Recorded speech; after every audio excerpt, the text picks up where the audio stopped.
I welcome all of you to Vishnu classes.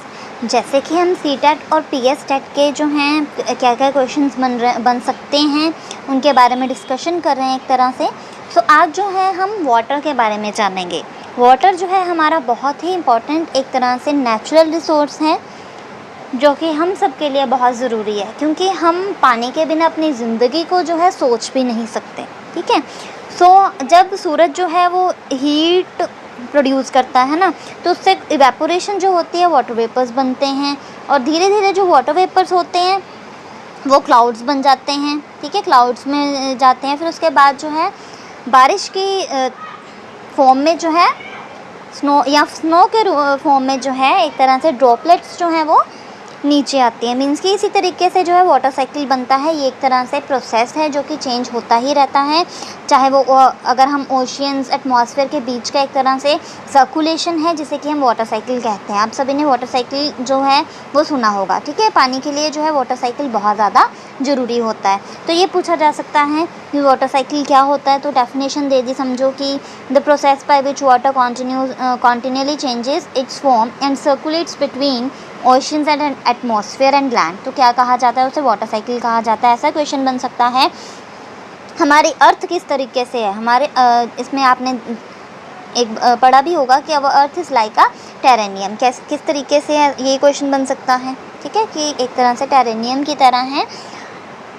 अब fresh water जो है अब हमें कहाँ कहाँ से मिलता है।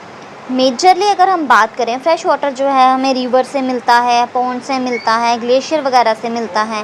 ठीक है, ये सारी जो ओशन बॉडीज़ हैं या सीज़ हैं, इसमें क्या होता है, सॉल्टी वाटर। मीन्स कि पानी जो है वो सॉल्टी होता है थोड़ा। फिर उसके बाद हम क्या करते हैं, उस पानी को रिफ़ाइन करते हैं और कंज्यूमेबल बनाते हैं ताकि हम जो है उस पानी को यूज़ कर सकें।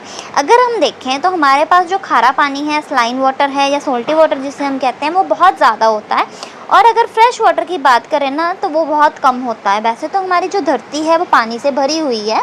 मीन्स कि 3/4 जो है हमारी अर्थ जो है वो पानी से घिरी हुई है। तो ये भी कई बार क्वेश्चन बन सकता है कि कितने जो है हमारे पानी से भरा हुआ है।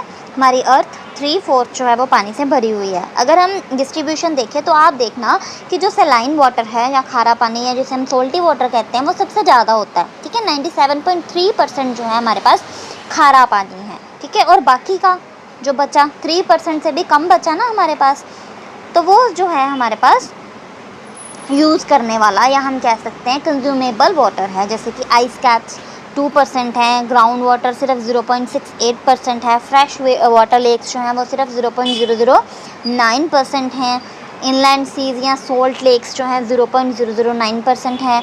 एटमॉस्फेयर में अगर हम वाटर की बात करें तो वो सिर्फ 0.0019% है, और रिवर्स की बात करें तो सिर्फ 0.001% है। आपको ये सब याद नहीं करना। मेन आपको ये मैंने इसलिए बताया है सारा ताकि आपको इतना पता हो कि हमारे पास ज़्यादा सलाइन वाटर है और दूसरा फ्रेश वाटर जो है बहुत कम है। अगर आपसे पूछा जाए कि सलाइन वाटर कितना है तो वो है 97.3% है। ठीक है, अगर आपसे पूछा जाए कि हमारे पास जो है खारा पानी कितना है तो वो भी आप बता सकते हो कि 3%, अप्रोक्स 3% या 2.7% भी बोल सकते हो। 2.7% है। तो इतना जो है हमारे पास फ्रेश वाटर है। ये बहुत ज़रूरी है कि पर क्वेश्चन आ जाता है कि हमारे पास सलाइन वाटर कितना है और हमारे पास फ्रेश वाटर कितना है। और एक इम्पॉर्टेंट क्वेश्चन बन सकता है कि फ्रेश वाटर जो है हमें कहाँ कहाँ से मिलता है, क्या क्या सोर्सेज हैं। जितने भी आइस कैप्स हैं, ग्राउंड वाटर हैं, फ्रेश वाटर लेक्स हैं, इनलैंड सीज़ हैं या सोल्ट लेक्स हैं, एटमॉस्फेयर है हमारा या रिवर्स है, ये सारे क्या हैं हमारे सोर्सेज हैं। किसके सोर्सेज हैं, हमारे फ्रेश वाटर के। तो ये एक बार आप देख लीजिएगा, कई बार पूछ लिया जाता है या कई बार ये नेगेटिवली पूछ लिया जाता है कि कौन सा नहीं है, तो उस वे से भी क्वेश्चन बन सकता है। या ओशियंस जो है उसमें कौन सा वाटर होता है, या स्लाइन वाटर जो है किस में पाया जाता है, ये क्वेश्चन बन सकते हैं। ठीक है, तो वाटर जो है हमारे लिए बहुत ज़्यादा ज़रूरी है। हम तभी सर्वाइव कर सकते हैं अगर हमें खाने के लिए, पीने के लिए जो है पानी हमारे पास हो। ठीक है, क्योंकि आप एक दिन भी रह के देखो पानी के बिना कितनी प्रॉब्लम आती है हमें, है ना। तो इसी तरीके से अगर हम बात करें मूवमेंट्स की, ठीक है, तो पानी जो है अगर तो एक जगह पे खड़ा हो गया पानी, तो वो तो एक तरह से जो है ख़राब हो जाएगा, उससे जो है स्मेल आने लग जाएगी और वो हम यूज़ नहीं कर पाएंगे, कंज्यूम नहीं कर पाएंगे। तो पानी जो है जिसमें मूवमेंट्स होती रहें, जैसे कि पोन्ड्स हो गए, लेक्स हो गए, ओशन वाटर हो गया, जो कॉन्टीन्यूसली जो है मूव करते रहते हैं, वो पानी जो है हम ज़्यादा जो है यूज़ कर सकते हैं। ठीक है, बाकी जो मूवमेंट्स अगर हम बात करें किस किस तरीके की होती हैं, तो 3 तरह की मूवमेंट्स होती हैं ओशियंस की। कौन कौन सी है, ये भी क्वेश्चन बन सकता है। एक है वेव्स, एक है टाइड और लास्ट वन है करंट्स। ठीक है, कौन कौन से हैं, वेव्स, टाइड्स एंड करंट्स। अब वेव्स क्या होती हैं, ठीक है, जब भी पानी जो है वो अल्टरनेटली फॉल करता है, मीन्स कि when the water on the surface of the ocean rises and falls alternatively, means कि वो राइज भी करेगा, फिर पीछे आएगा, फिर आगे जाएगा, वेव की तरह। एक तरंगे देखी हुई हैं आपने, ठीक है, उस तरीके से। और इसमें जो है कई बार अर्थक्वेक आ सकता है, वोल्केनिक इरप्शन हो सकती है, ये सब जो वेव्स आ रही हैं, सुनामी वगैरह आपने सुना होगा, सुनामी आ जाती है, जैसे कि 2004 में जो है सुनामी आई थी साउथ और साउथ ईस्ट एशियन कोस्ट में। ठीक है, तो वेव्स होते हैं जिन्हें हम तरंगे भी बोलते हैं। ठीक है, जो ओशन राइज करते हैं या फॉल करते हैं। ठीक है, जब पानी जो है कभी राइज करेगा कभी फॉल करेगा, उसे वेव्स बोलते हैं। अब टाइड क्या होता है, टाइड जो है 2 तरह के होते हैं, स्प्रिंग टाइड्स और नीप टाइड। ये भी क्वेश्चन पूछ लिया जाता है कि कितने तरह के टाइड्स होते हैं, एक होता है स्प्रिंग टाइड और एक होता है नीप टाइड। ठीक है, तो ओशियन का पानी जो है मोस्टली राइज करता है, ठीक है, आगे को आता है फिर पीछे को जाता है, मतलब राइज करता है, फॉल करता है, और ट्वाइस अ डे। ठीक है, तो उसे टाइड बोला जाता है।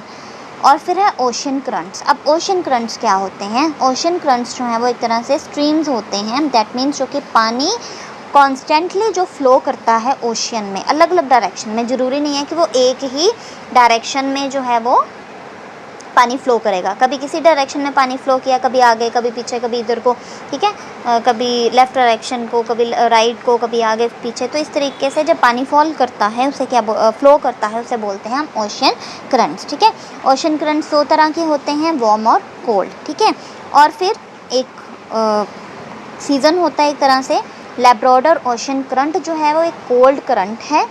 ठीक है, और गल्फ स्ट्रीम जो है वो वार्म करंट है। ठीक है, 2 तरह के करंट्स होते हैं ना, एक है लैब्राडोर और एक है गल्फ स्ट्रीम। जो लैब्राडोर है वो कोल्ड करंट है और गल्फ स्ट्रीम जो है वो वार्म करंट है। ठीक है, तो अब आपको इनमें से ये जो लास्ट वाले हैं ना, वेव्स, टाइड्स और ओशंस, इनमें से बहुत सारे क्वेश्चंस बन रहे हैं। सबसे पहले तो मूवमेंट्स कितने तरह के होते हैं, 3 तरह के, वेव्स, टाइड्स और करंट्स हो गए। ठीक है, फिर उसके बाद अगर हम बात करें सुनामी क्या होती है, इसकी डेफिनेशन आपको आनी चाहिए। वेव क्या होती है, इसकी डेफिनेशन आनी चाहिए। ठीक है, 2004 में सुनामी आई थी, कहाँ पे आई थी, साउथ और साउथ ईस्ट एशियन कोस्ट में आई थी।